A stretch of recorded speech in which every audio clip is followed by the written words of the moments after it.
레위기 19장 1절에서 4절 같이 합독하겠습니다. 여호와께서 모세에게 말씀하여 이르시되 너는 이스라엘 자손의 온 회중에게 말하여 이르라. 너희는 거룩하라.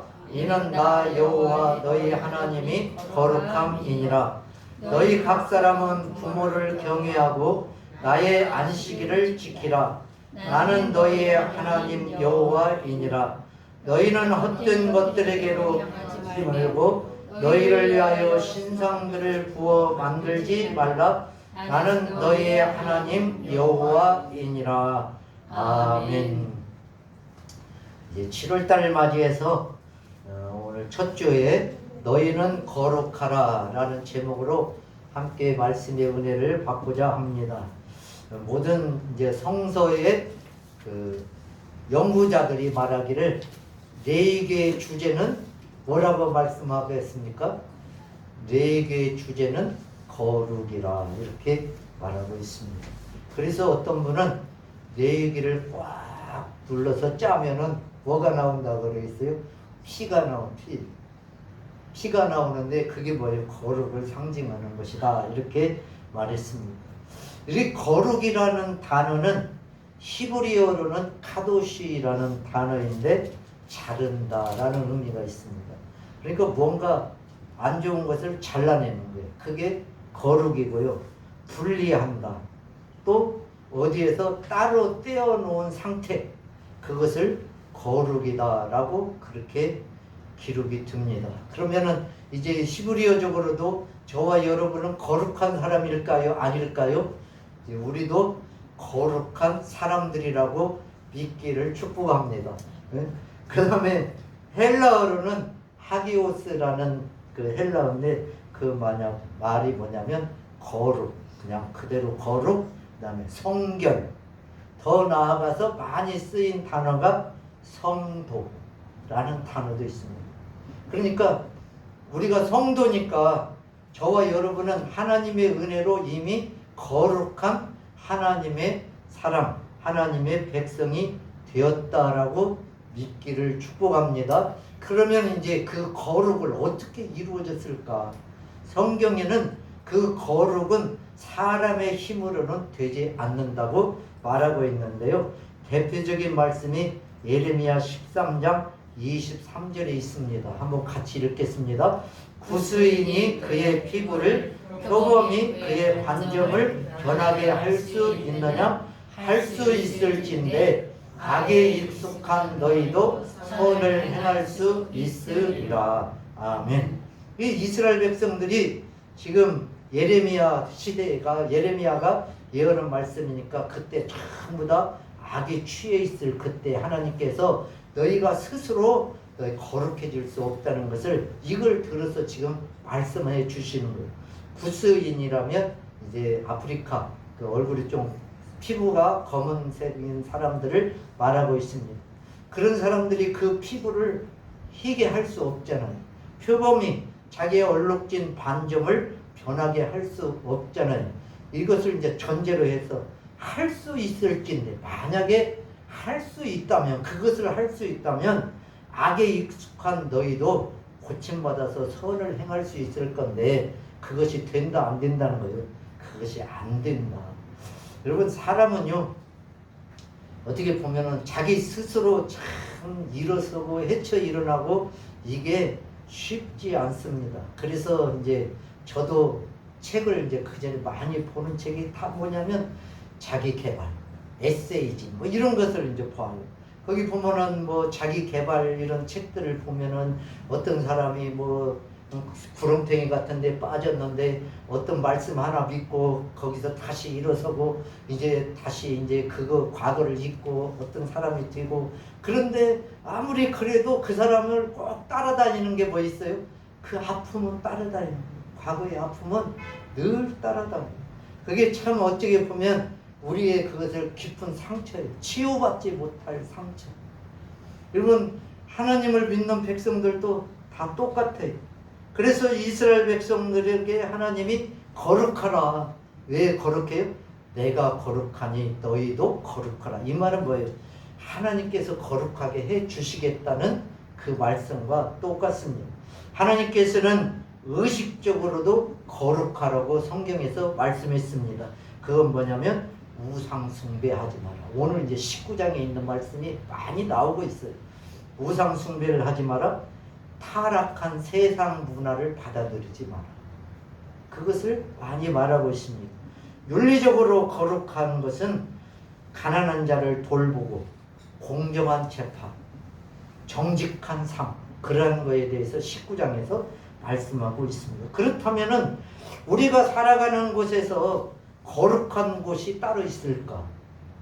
이제 또 한번 생각해 봐야죠. 우리가 살아가면서 거룩한 곳은 어디인가? 성경 말씀에 보니까 거룩한 곳은 하나님의 임재가 있는 곳은 거룩한 곳이었습니다. 그래서 우리가 대표적으로 출애굽기 3장에 보면 하나님께서 모세를 만나주잖아요.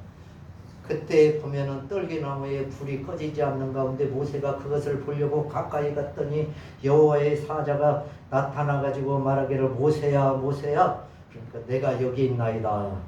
하나님이 이르시되 이리로 가까이 오지 마라. 내가 선 곳은 거룩한 땅이니 네 발에서 뭘 벗으라고요? 신을 벗으라. 신을 벗는다는 말을 제가 몇 번 설명해 줬어요. 자기 신발을 벗는다는 것은 자기 권리를 포기한다는 거예요. 나를 포기하고 누구를 의지한다는 거예요? 지금 내 앞에 계시는 하나님을 의지한다라는 거예요. 저와 여러분도 우리도 이미 신발을 다 벗었어요. 예수 그리스도의 십자가의 은혜로 다 신발을 벗은 자들이에요. 우리가 비록 오늘 신발을 신고 왔지만 의식적으로는 그렇다는 거예요. 신발을 벗고 누구를 의지한다는 거예요? 하나님만 전적으로 의지하겠습니다. 이렇게 말하고 있거든요. 그러니까 장소적인 개념으로도 거룩한 곳은 하나님의 임재가 있는 곳. 그러면 어디겠어요? 지금은 무소부지하신 하나님의 은혜가 있는 모든 곳이 다 거룩한 곳이라고 거룩한 백성은 그렇게 믿고 살아야 되는 것입니다. 근데 참 우리나라 사람들은 이분법을 써요. 그래서 교회에 오면 교회는 거룩한 곳이라고 말하고 생각하고 밖에 나가면 거룩한 것이 아니라고 생각해서 자기 마음대로 해도 된다고 생각할 수도 있어요. 그런데 절대 그건 아닙니다. 어디를 가든지 다 하나님의 땅, 하나님의 영역이에요. 그러니까 모든 것이 다 거룩한 곳이라고 믿고 사는 것이 참된 성도의 삶이에요. 자, 그러면 이제 또 거룩한 것이 뭐가 있냐면 오늘 우리가 헌금을 드렸는데 예물을 드렸는데요. 다윗의 삶이 그거였어요. 다윗은 역대상 29장 말씀에 보니까 성전을 건축할 설계도를 하나님 앞에 다 받았어요. 역대하 28장에 보면. 그래가지고 자기 아들인 솔로몬에게 성전을 건축하라고 다 이제 알려줘요. 그러면서 뭘 주냐면 하나님께서 친히 다윗에게 손으로 그리라고 말씀해서 그린 그 설계도를 주는 거예요. 그래서 그 설계도만 주는 게 아니고 뭘 주겠어요? 물질을 줘. 물질. 그런데 다윗이 오늘 역대상 29장 16절 말씀에 보면은 이런 말씀이 있어요. 우리 하나님 여호와여, 우리가 주의 거룩한 이름을 위하여 성전을 건축하려고 미리 저축한 이 모든 물건이 다 주의 손에서 왔사오니 다 주의 것이니라. 이게 다윗의 고백이거든요. 그러니까 다윗이 그 수많은 전쟁에서 이겨가지고 전리품을 챙겨오잖아요. 그러면 다윗은 항상 어떻게 했어요? 하나님의 것은 하나님의 성전의 곳간에 드리고 자기 전리품도 있잖아요. 자기 것은 자기 곳간에 채웠어요. 그런데 나중에는 전부 다 하나님께 드렸어요. 왜 그랬어요? 이 모든 물건이 누구 손에서 나왔다고? 주의 손에서 왔으니 다 주의 것입니다. 이게 거룩한 사람이 가지는 그 세상의 물질관. 저도 이거 손가락 다쳤어요. 그 순식간에 다쳤는데 지금까지 거의 한 400만 원 들었어요. 치료비가. 놀래죠? 아니야, 안 놀래네 진짜로. 다른 사람들은 놀래더라고. 아니 그 조금 손가락 하나 싸매고 있으면서 무슨 돈을 그렇게 많이 받아요? 의사들이 도둑이네? 어떤 분들은 그렇게도 말하더라고. 여러분 그 돈 모아놓은 거 순간에 다 날려. 여러분 어떻게 보면은 얼마나 허망해요. 솔직히 400만 원 돈 모으려고 해봐요. 그거 얼마나 애쓰면서 모으는데 한 방에 그냥 그것을 날려요. 여러분 이게 다 다른 의미로 말하면 뭐예요? 모든 것이 내 것이 아니라는 것을 거기서 말해주는 거예요. 그러니까 내 소유는 맞지요. 그렇지만 원래 다윗처럼 이 모든 것이 다 하나님 손으로부터 왔으니까 내가 그러고 가지고 있지만 진짜 주인은 내가 아니고 누구예요? 하나님의 것입니다. 이게 진짜 하나님을 거룩하신 분으로 인정한 사람들이 살아가는 거룩한 오늘 이제 레위기 19장에 이스라엘 백성들이 가나안 땅에 들어가서 하지 말아야 될 것, 거룩하기 위해서 하지 말아야 될 것을 제가 이제 그냥 주로 이제 큰 대목으로 해보니까 한 20가지 정도 기록했어요. 성경 전체에 거룩이라는 단어는 약 460번 정도 나왔대요. 제가 이제 어디 찾아보니까 그렇게 나왔어요. 그러니까 많이 나왔죠. 오늘 이제 19장을 요약해 보면 1절에서 8절까지는 하나님의 사람의 종교적인 의무예요. 종교적인 의무로 오늘 읽었지만 제일 먼저 뭐가요? 내 부모를 경외하라가 나와요. 그 다음에 안식일을 지키라 이렇게 나오죠. 그 다음에 우상을 섬기지 말고 만들지 마라. 그러면서 또 그 뒤에 말씀해 보면 화목제물을 하나님 앞에 드리는데 아무렇게나 드리지 말고 연락되도록 드려라. 왜 이런 말을 기록했겠어요? 지금 이 사막에 이 광야에 살 때는 자기들만 있어요. 그리고 모세가 있잖아요. 근데 가나안 땅에 들어가면 이제 모세도 죽고 우리가 잘 아는 대로 여호수아가 인도에 들어가고 거기 가서 뭐예요? 전쟁하잖아요. 전쟁에서 그 땅을 차지하는 거예요. 근데 그 사람들이 워낙 강해. 그러니까 땅은 차지했는데 그 사람들을 다 몰아내요? 못 몰아내요? 못 몰아내요. 이게 여호수아에 다 기록되어 있는 말이에요. 못 몰아내요. 그러니까 그 사람들이 뭐예요? 야금야금 문화적으로나 뭘로 이스라엘 백성들을 물들여가는 거예요. 세상으로. 이게 세상이에요. 오늘날도 마찬가지예요. 우리 교회가요. 그전에는 그래도 예수 믿는 사람들이 뭐 25%네. 그래서 막 1200만이네 그랬는데 지금은요. 그렇게 안 되잖아요. 우리가 잘 알잖아요. 여러분 왜 그래요? 그때는 우리 기독교가 그래도 세상에 대해서 말도 내고 영향력이 있었어요. 근데 지금은 교회가 세상에 영향력이 없고 오히려 세상이 교회를 잠식하려고 하는 이런 때가 되고 말았다는 거예요. 왜 그래요? 거룩성을 잃어버려서 그렇게 되었다라고 오늘 19장의 말씀으로 하면 그렇다는 거예요. 그래서 하나님께서 첫 번째로 1절에서 8절에는 거룩해지려면 종교적인 기본 의무는 이런 것이다. 이걸 잘 지켜라 라고 말씀했고 9절에서 18절에는 이스라엘 백성들이 가나안 땅에 들어가서 사회적으로 기본적으로 지킬 의무에 대해서 기록해 놨어요. 거기서 뭐냐면 도적질하지 마라, 사기치지 마라, 거짓말하지 마라, 거짓 맹세하지 마라, 임금 체불하지 마라, 장애인들을 괴롭히지 말라, 재판을 공의롭게 하라, 이웃을 중상모략하지 말라, 형제를 미워하지 말라, 원수를 갚지 말라, 이웃을 내 몸과 같이 사랑하라. 우리가 잘 아는 말씀이 쭉 순서대로 기록이 돼요. 이게 뭐예요? 이제 가나안 땅에 들어가서 기본적으로 하나님을 믿는 자로서 선택받은 자로서 거룩한 것을 이루기 위해서는 이런 것을 금하고 살아야 된다 그랬어요. 그 다음에 이제 19절에서 34절에는 일상적인 의무, 그냥 삶에서 살아가면서 일상적인 의무인데 오늘은 여기를 집중으로 제가 말씀을 드리려고 해요. 그럼 뭐냐면 혼합금지, 간음금지, 가나안 정착 후에 과실 수확 규례. 가나안 땅에 가서 나무를 심고 과일 나무를 심었을 때 어떻게 수확해야 되는지. 그 다음에 이방인들 종교적 풍습 금지. 그 예를 들자면 피채 먹는 것. 이방인들은 고기가 맛있다고 짐승을 잡아서 피를 안 빼고 피채같이 먹는데요.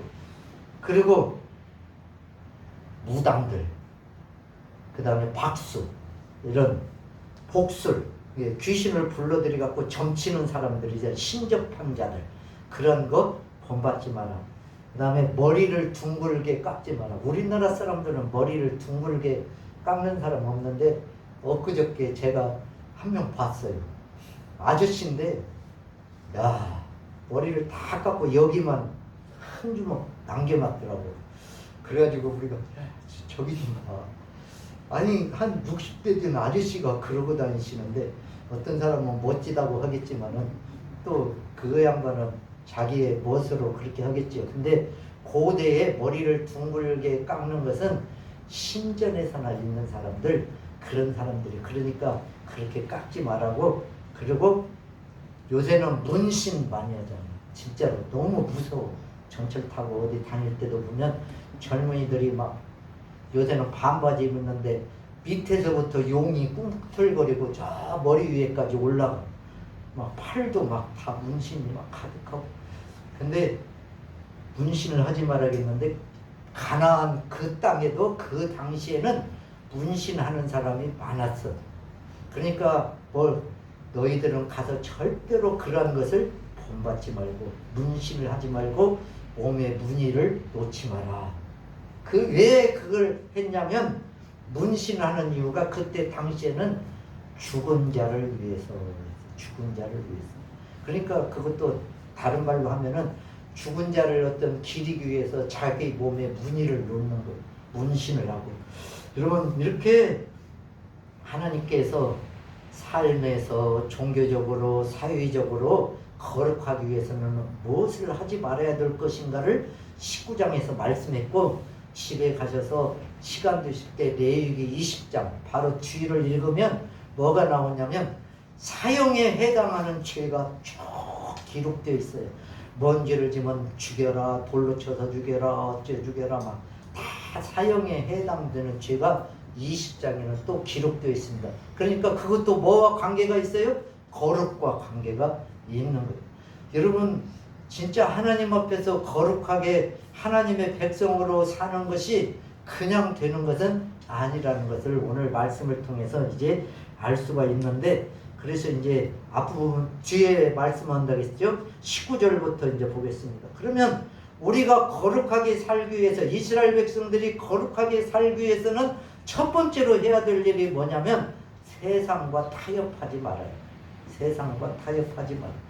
레위기 19장 19절 말씀을 같이 읽습니다. 너희는 내 규례를 지킬지어다. 내 가축을 다른 종류와 교미시키지 말며, 내 밭에 두 종자를 섞어 뿌리지 말며, 두 재료로 직조한 옷을 입지 말지며. 그러니까 제일 여기 보면 가축을 다른 종류와 교미시키지 말라. 다른 종이 나오는 거죠. 이게 뭐예요? 오직 혼합하지 말라는 거죠. 혼합 금지. 이스라엘 백성들은 오직 하나님의 은혜로 살되, 이방인들이 그렇게 해서 이상한 것들을 내놓잖아요. 그런 것들에 물들지 말고 오히려 세상을 이겨라 라고 말씀하는 거예요. 지금 이스라엘 백성들이 이 말씀을 들을 때는 어디에 살고 있어요? 광야에 살고 있잖아요. 지금 앞으로 어떤 일이 일어날지 몰라요. 근데 하나님이 미리 말씀해 주시는 거예요. 여러분, 지금 이스라엘 백성들은 광야에 살면서 하나님이 주시는 만나와 또 반석을 쪼개서 주시는 생수를 마시면서, 낮에는 구름기둥과 밤에는 불기둥의 인도를 따라서 하나님이 약속한 가나안을 향해서 지금 가고 있을 때 들은 말씀이에요. 오늘 말씀은 광야에서 살고 있는 백성들에게 하나님께서 말씀하신 내용으로, 너희는 내 규례를 지켜라. 내 가축을 다른 종류와 교미시키지 말라. 내 밭에 두 종자를 섞어 뿌리지 말라. 두 재료로 직조한 옷을 입지 말라. 이것은 뭐냐면, 하나님께서 하지 말라고 지금 하신 이 말씀은 그때 당시에 가나안 사람들이 지금 하고 있는 일들을 미리 말씀해 주시는 거예요. 그러니까 하나님의 하지 말라고 한 것은 가나안 사람들을 본받지 말라고 하는 거나 똑같습니다. 가나안 사람들이 그곳에서 오래 살면서 그들의 문화를 만들어서 그것이 가장 좋은 것인 마냥 살아가고 있는데 가나안 사람들의 삶을 닮지도 말고 그들과 타협하지도 말라라고 말씀하신 것입니다. 여러분, 그리스도인들이 하나님을 잘 믿는다고 하면서 잘 하지 못하는 것 중에 하나가 힘들 때가 뭐냐면 세상 속에서 살아갈 때 이렇게 할까 저렇게 할까 결정할 때예요. 참, 그리고 지난번에도 제가 이야기했죠. 너는 고린도 교회에 그 사람들의 믿음을 뭐하지 말고 간섭하지 말고 통제하려고 하지 말고 뭐예요? 오히려 서로 하나 되려고 타협하고 또 도와주고 이렇게 도우는 자가 되어야지 간섭하지 마라. 우리가 만약에 어디 갔는데 좀 강한 사람이 있어요. 막 자기가 신앙생활 잘하는 것처럼 그 새로운 사람을 막 간섭해가지고 뭐 당신 뭐 해? 안는데 왜 안 해? 막 이러면서 자기가 하는 게 별로. 근데요 사람들이 너무 그렇게 하면 좋아하지 않아요. 그것도 어느 적당한 선에서 해야지. 그게 남을 간섭하고 통제하려고 하기보다는 그 사람이 이런 위치에 있으니까 내가 이렇게 도와줘야 되겠구나. 그래야 서로 뭔가 소통이 되고 교통이 되는 거지. 그냥 소리를 질러대고 막 그러면서 그래갖고 천국 백성이 되겠어. 자기가 꼭 하나님인 것처럼 그렇게 말하고 그러면은 대가 약한 사람은 거기에 주눅이 팍 들어 버리는. 그래가지고는 그냥 할 말도 못하고 이렇게 될 수가 있어요. 그러니까 이런 지금 이스라엘 백성들에게 어떻게 보면 하나님께서 길을 살려주는 거예요. 네가 가나안 땅에 들어가면 이런 일들이 다 펼쳐질 거예요.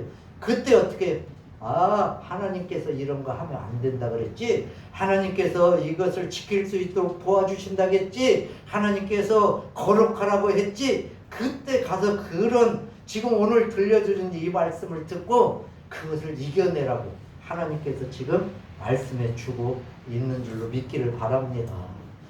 여러분, 성경에 보면 이게 대표적인 이러한 세상과 타협하지 않은 사람들 중에 하나가 다니엘과 그 친구들이에요. 여러분, 유다의 귀족들이고 왕족들이에요. 그러니까 그 청년들은요 부러움 없이 만족하고, 여러분 왕궁에서 살았던 사람들이에요. 그런 사람들을 제일로 먼저 포로로 붙잡아 가버렸어요. 왜 그러냐면 바벨론이 이제 그런 사람들을 다시 재교육을 시켜가지고 나중에 유다를 정복하려고 그래 먼저 데리고 간 거예요. 그래가지고는 이제 교육을 시켜요. 그 왕궁에서. 그러다가 뭘 해요? 다니엘서 3장에 보니까 우상을 만들어요. 큰 우상을 만들어가지고 모든 바벨론의 사람들은 거기다가 절하라 그랬어요.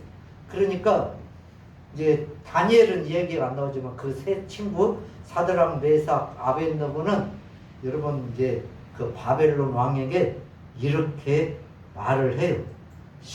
다니엘서 3장 17절 시작. 왕이여, 우리가 섬기는 하나님이 계시다면 우리를 맹렬히 타는 풀무불 가운데에서 능히 건져내시겠고 왕의 손에서도 건져내시리다. 아멘. 여기까지 이제 하나님의 말씀을 믿는 믿음이에요. 이게 이제 어디에 있냐면요, 열왕기상에 보면 솔로몬이 성전을 건축했어요.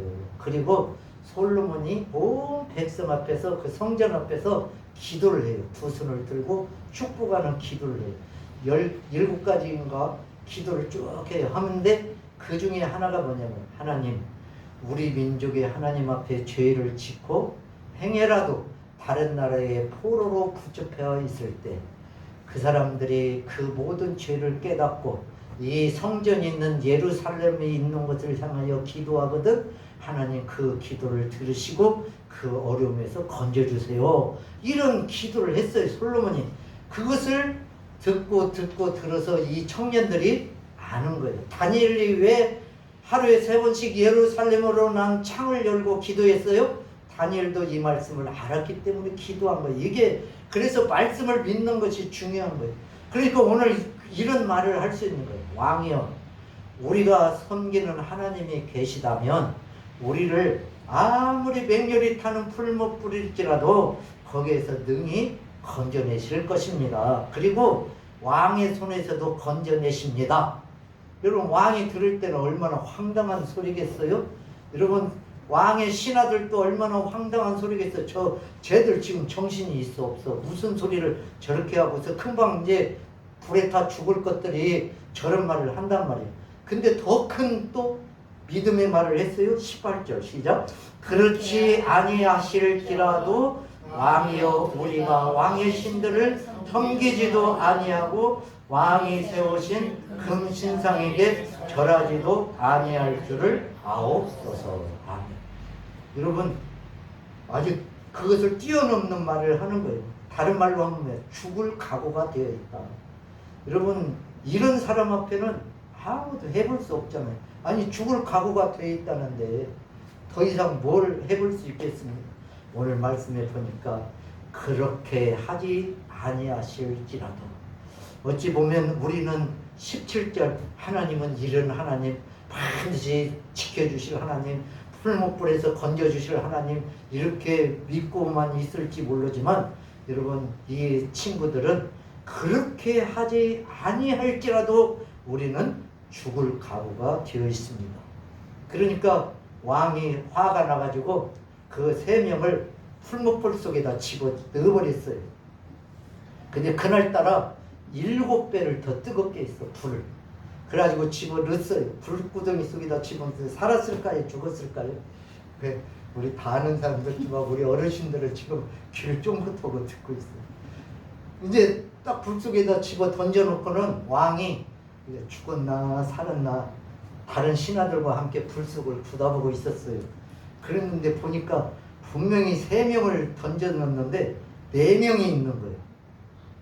근데 4명이 불 속에서 막 춤을 추고 있어요. 그걸 보고는 얼마나 놀랐겠어요? 그러니까 이제 빨리 나오라고. 그랬더니 3명이 나왔어요. 나왔는데 보니까 옷이 하나도 끄을림 당한 것도 없고, 머리털이 불 속에 있었는데 하나도 탄 적이 없고, 하나도 탄 적이 없어요. 그러니까 어떻게 했겠어요? 그 총독과 모든 사람들이 그 왕이 이렇게 말했어요. 느부갓네살이 말하여 이르되 사드락과 메삭과 아벳느고의 하나님을 찬송하리로다. 그가 그의 천사를 보내사 자기를 의리하고 그들의 몸을 바쳐 왕의 명령을 거역하고 그 하나님 밖에는 다른 신을 섬기지 아니하며 그에게 절하지 아니한 종들을 구원하셨도다. 여러분, 그러니까 이 사드락 메삭 아벳느고가 불 속에 들어가서 그 하나님의 명령을 어기지 않았더니 무슨 일이 일어났어요? 그 사람들은 구원을 받았고 바벨론의 느부갓네살과 모든 그 관직을 얻은 사람들도 누구를 찬송하게 만들었어요? 하나님을 찬송하게 만들었어요.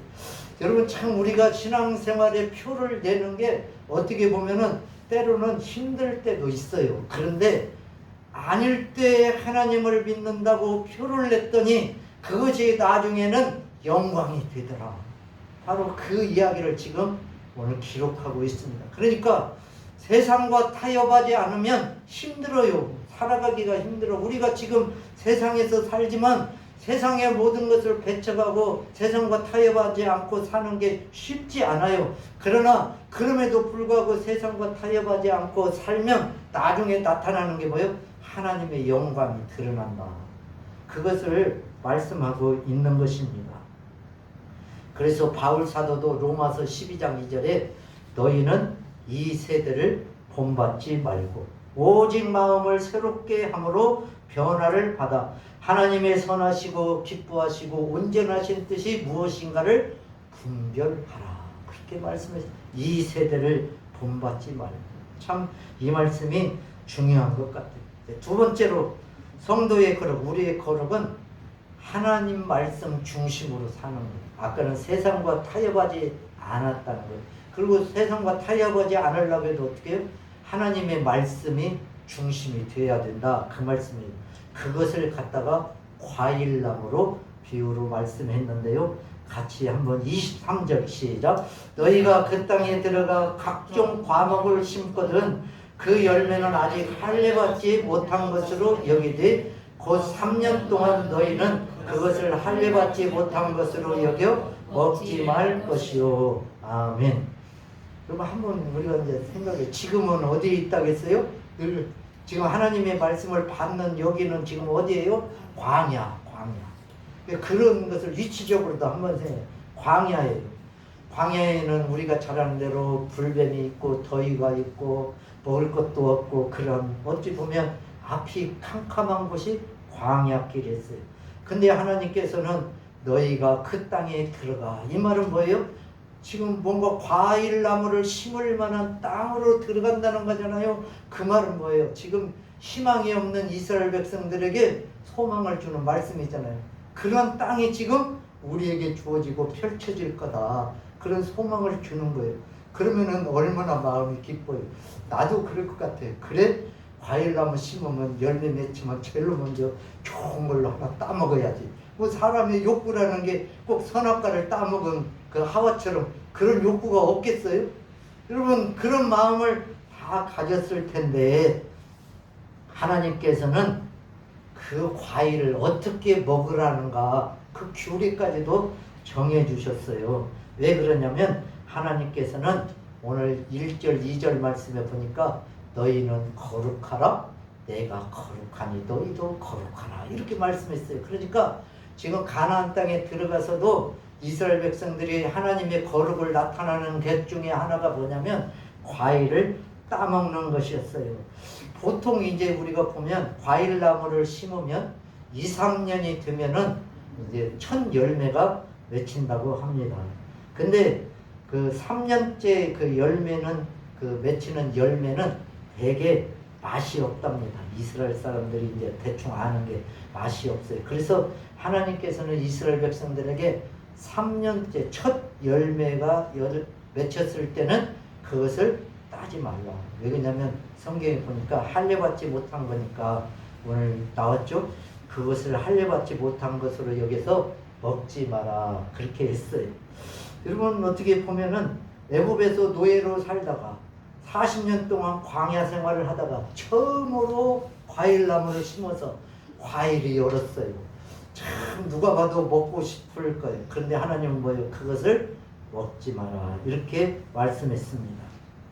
그리고 3년째가 지나고 4년째가 되니까 더 탐스러운 열매들이 맺었습니다.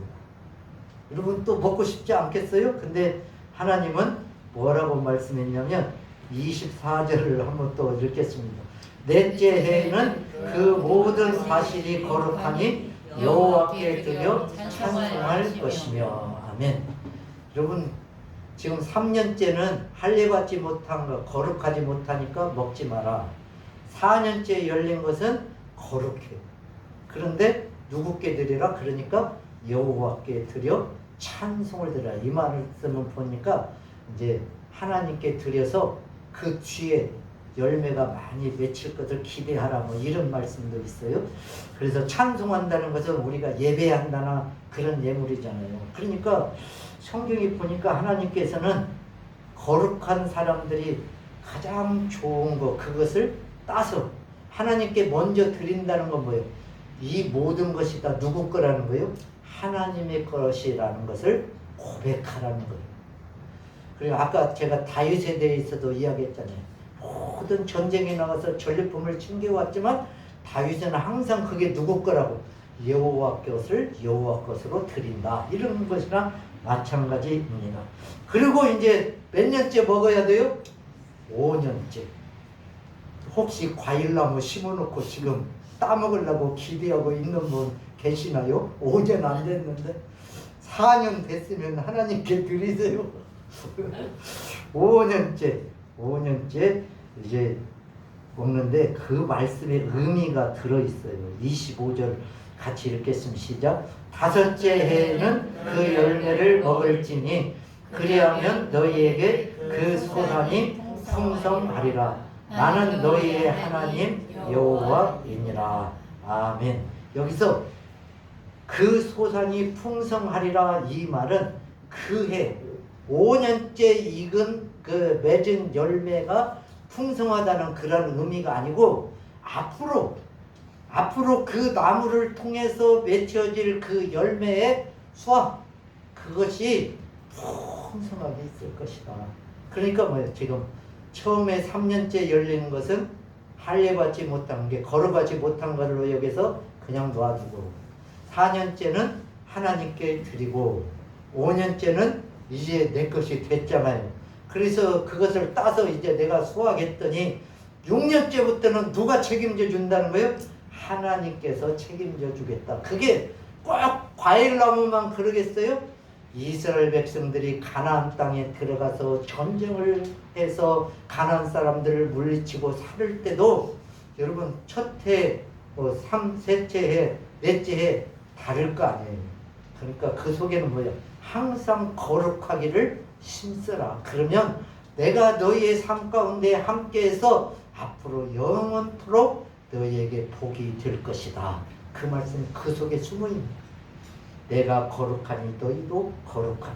그 열매를 먹을지니 그 소산이 풍성하리라. 이런 뜻이 다른 성경에 이렇게 나오대요. 그렇게 하면 그 나무의 과실의 해마다 너희에게 더해질 것이다. 그런 의미가 있대요. 그러니까 여러분 이렇게 좀 비슷한 말씀이 잠언 3장 9절에서 10절 말씀에 있어요. 같이 시작. 내 재물과 내 소산물의 처음 익은 열매로 여호와를 경외하라. 그리하면 내 창고가 가득히 차고 내 포도즙 틀에 새 포도즙이 넘치리라. 아멘. 그러니까 소산물의 처음 열매를 한 번 드리는 거예요. 그런데 그 뒤에 있는 모든 것들은 계속된다는 의미가 거기에 있습니다. 이제 마지막으로 그 거룩한 생활의 초점을 하나님께 두어라. 그게 뭐냐면 이제 맨 마지막에 나온 피채 먹지 마라 하는 말씀인데 같이 읽겠습니다. 너희는 무엇이든지 피채 먹지 말며 점을 치지 말며 술법을 행하지 말며 머리카락을 둥글게 깎지 말며 수염 끝을 손상하지 말며 죽은 자 때문에 너희의 살에 문신을 하지 말며 문의를 놓지 말라. 나는 여호와이니라. 아멘. 그러니까 이게 다 지금 어디에서 이루어지고 있는 거예요? 가나안 땅 사람들이 다 이렇게 하고 있는 거예요. 그러니까 이스라엘 백성들이 뭐 출애굽에서 40년 광야 생활하고 이제 좀 안정되는 것으로 젖과 꿀이 흐르는 땅인 가나안 땅으로 딱 들어가서 볼 때 그 사람들이 그렇게 행한 것을 보면 하고 싶겠어요? 안 하고 싶겠어요? 다 하고 싶겠죠. 그러니까 하나님께서는 지금부터 방어막을 치고 있는 거예요. 너희는 절대로 그렇게 하지 마라. 그러면서 나는 여호와다. 그 말은 뭐예요? 너희의 주인이다. 바로 그 말이에요. 왜 이스라엘 그 가나안 사람들이 피채 먹고 점을 치고 술법을 행하고, 여러분 가나안은 지금 그때 당시에 청동기 문화가 그랬어요. 그러면 지금 아무것도 모르잖아요. 이스라엘 사람들은 광야에서 살고 아무것도 모르고 하나님이 주시는 기대 하나 갖고 들어가는 거예요. 근데 딱 들어가서 봤을 때 놀랐어요? 안 놀랐어요? 놀라겠죠. 저도 고등학교 2학년 때 처음으로 서울을 갔어요. 참 시골 놈이 서울을 익산에서 그 완행열차를 타고 설레는 마음을 안고 서울을 가서 용산역에 내렸어요. 야, 그전에 우리 어렸을 때 서울 가면 사람도 많고 차도 많고 집도 많고 막 그런다는 소리는 들었거든요. 그런데 서울에 딱 가보니까 야, 대단하더라고. 우리 시골하고는 전혀 다르더라고. 무서워서 바로 용산역에서 또 표권을 갖고 내려왔어요. 무서워가지고. 제가 문화적인 충격을 받은 게 한 가지가 있어요. 그게 뭐냐면 이제 77년도인가 뭐 이제 한번 서울을 갔어요. 근데 하여튼 논현동의 국기원 앞에 어떤 그 아는 사람 한 명이 부자인 사람이 있었어요. 어떤 기업의 부회장님 집. 거기를 갔어요. 갔는데 막 대문 딱 하면 쫙 열리고 잔디밭이 쭉 있고, 그러고 갔는데 그때도 큰 보일러가 있더라고요. 그런 집에는. 그런데 제일로 문화적인 충격이 뭔지 알죠? 화장실. 그 집에 갔는데 이제 화장실을 가야 되는데 아무리 봐도 밖에는 화장실을 헐만한 데가 없는 거예요. 우리는 시골에 다 저기 대문 옆에는 어디에 있잖아요, 화장실이. 그래서 이제 거기 일하시는 분이 있잖아요. 그분한테 치과 변소가 어디요? 변소. 그래도 고급스러운 용어를 쓴 거예요. 제가 변소라고. 그때 이 양반이 변소가 뭔지를 모르더라고. 그래서 아이고 오줌이만 없다고요. 그랬더니 저기 가면 있대. 아무리 가서 열어봐도 변소가 없어. 그때 그 집은 뭐가 있었냐면 지금 우리가 쓰는 좌변기가 있었어요. 앉아서 싸는 화장실이었다니까. 야, 저기라는데 보니까 샘이 있더라고요. 샘이. 제가 제일로 받은 문화 충격이 그거였어요. 막 뭐라 그러는 거야. 아니 여기다 하면 되는데 왜 그러냐고. 뭐. 근데 아이고 그게 쉽지 않아요. 그 깨끗한 데다가 오줌을 싸?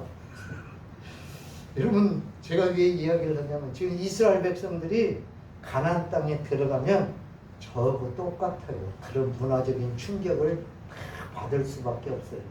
40년을 지질이 고생하고 변변하지 않는데 가니까 거기는 도시가 형성되고 여러분 사람들이 잘 살고 문화가 있고 여러분 그걸 보면은 그 사람들 같이 되고 싶겠어요? 안 되고 싶겠어요?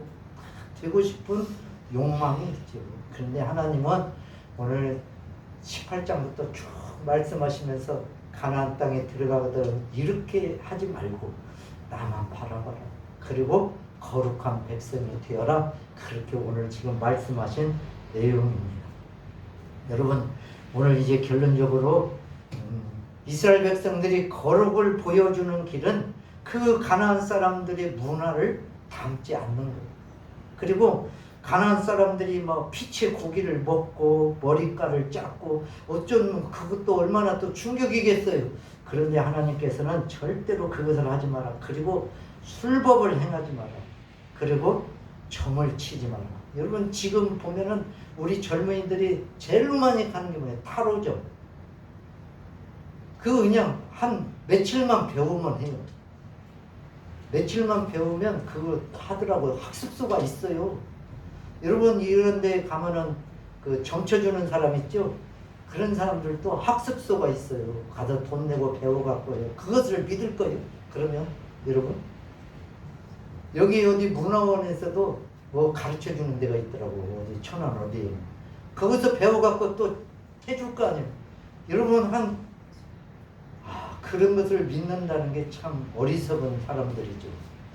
여러분 그러니까 하나님께서 절대로 그것을 믿지 마라. 이방 사람들이 하는 거예요. 하나님을 믿는 사람은 하나님이 주인이라고 믿는 거예요. 그러니까 하지 마라라고 말하는 거예요. 그러면서 이제 대표적으로 점을 친 것을 하나 말하자면 바벨론이 이제 남유다로 쳐들어오잖아요.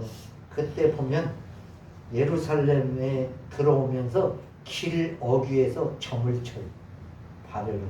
에스겔서 22장 21절에 있는데 한번 같이 읽어볼까요? 바벨론 왕이 갈렙길 곧 두 길 어귀에 서서 점을 치되 화살들을 흔들어 우상에게 묻고 희생제물의 간을 살펴서. 여러분 그 이렇게 뭐 화살 같은 거 해서 점치는 사람들도 있잖아요. 그 다음에 제일 많이 하는 게 간 보는 거라고 우리가 많이 이야기하잖아요. 간 보는 거. 그것도 점치는 거라니까요. 그래서 저는 생각할 때 우리나라도 문화면 문화지만 옛날에 보면은 어디에 가면은 신발 고무신 던져가지고 어디로 가냐 그러고 따지고 침 뱉어놓고 탁 때려가지고 뭐 어디로 가냐 이쪽이네. 이것도 보면은 뭐예요? 지금 오늘 꼭 이거는 똑같잖아요. 화살통 흔들어서 어디로 향하나 화살 하나 놓고 흔들어서 딱 했더니 이쪽 가르친다고 이리 가고 그렇게 점치는 간을 보고. 그래서 어디에 점괘를 얻어서 22절 오른손에 예루살렘으로 갈 점괘를 얻었으므로 공성태를 설치하며 입을 벌리고 죽이며 소리를 높여 이르되 성문을 향하여 공성태를 설치하고 토성을 쌓고 사다리를 세우게 되었나니. 그러니까 이제 자기들의 뜻이 맞는 거예요. 공성투는 뭐냐면 저 멀리서 이렇게 팍 던져서 뭐 깨부수는 거 있잖아요. 그게 공성투예요. 그 다음에 성문을 향해서 하고, 토성을 쌓는다는 것은 그 벽을 기어 올려가려고 높이는 거예요. 그 다음에 사다리를 세운다는, 그 위에다 사다리 놓고 막 옛날 우리 그 영화들 보면 나오잖아요. 그거나 똑같아요. 왜 그래요? 뭐가 이렇게 시초가 됐어요? 점괘가 그렇게 나왔다고. 점괘. 여러분, 여러분들은 어때요? 살아가면서 뭐 점보러 다니세요? 그런 건 안 하시겠지. 우리 성도들은 절대로 그거 안 하시겠지. 우리 젊은 사람들도 절대로 타로점이나 이런 거, 또 아가씨가 보자고 데서 간다든지 절대로 하지 마세요. 그게 한 번 딱 그래 놓으면요, 그게 올무가 된다는 사실을 알아야 돼요. 그러니까 지금 여기서 하지 말라고 하나님이 다 하신 것은 한 번 하면 그게 문제가 되는 것들이에요. 그래서 이제 오늘 하나님께서 왜 이렇게 이스라엘 백성들을 거룩하라고 했냐? 첫 번째로, 내가 거룩하니 너희가 거룩하라. 그래서 하나님이 거룩하시니까 거룩해야 되고, 두 번째로는 뭐예요? 세상과 타협하지 마라. 세상을 본받지 마라. 그거요. 그래야 하나님의 거룩을 유지할 수 있기 때문에 그렇습니다. 오늘 7월 시작되면서 우리 7월 달에도 하나님께서 우리에게 어떤 것을 주실지 우리가 뭐 모르잖아요. 그러나 기대는 할 수 있잖아요. 오늘 광야에 있는 이스라엘 백성들에게 가나안 땅에 들어가면은 나무를 심고 과실이 열리고 그것을 거둘 지금 희망을 주셨잖아요. 그러니까 오늘 저와 여러분도 하나님께서 7월 한 달에 어떤 희망적인 것을 주실까, 그런 기대를 가지고 더욱더 거룩한 백성이 되기 위해서 힘쓰는 저와 여러분이 되시기를 주의 이름으로 축복합니다.